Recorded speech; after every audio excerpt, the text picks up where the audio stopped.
लग्न झाला एक होता एकाचे झाले दोन, पोरग झाला दोघाचे झाले तीन, पोरगी झाली दोघाचे झाले चार, तिघाचे झाले चार, पोरीचं लग्न होऊन ती तिच्या सासरी निघून गेली राहिले तीन, पोराचं लग्न झालं पोरगाची बायको म्हणते आता एकात राहून फायदा नाही, बुडी कटकट जास्ती करायला लागली, बुडा जास्तच कटकट करते, या घरात मला काही राहायचं नाही, मी चालली माहेरी, अल्लग निघत असाल ते येते वापस, तिघ होते राहिले दोन, दोघांमध्ये सुद्धा तेच चालू आहे, म्हाताराची धावपळ चालू आहे, म्हातारी सोबत उतार वयात का होईना,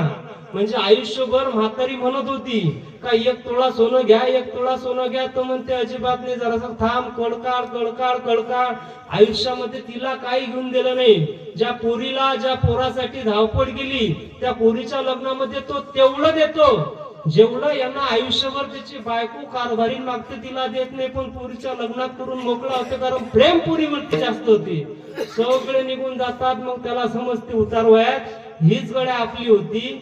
हीच जर पाहुणे राहुणे आले तरी बुडा तिथं जाते स्वयंपाक घरामध्ये जेवायला लागते, बुडी सहज म्हणते या उतार वयात काय तुमचं प्रेम दाटून आलं,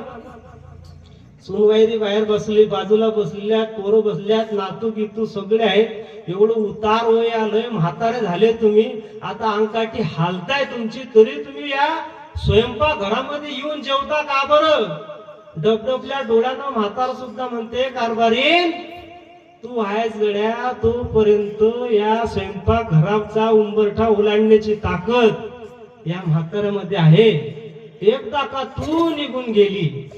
का या म्हाताऱ्याचे पुत्र सुद्धा हाल खातील हे मला माहिती आहे, धावपळ प्रपंचाची इथपर्यंतच आहे, म्हातारी गेली का राहिला एक, आणि हा एक गेला का राहिलं शून्य,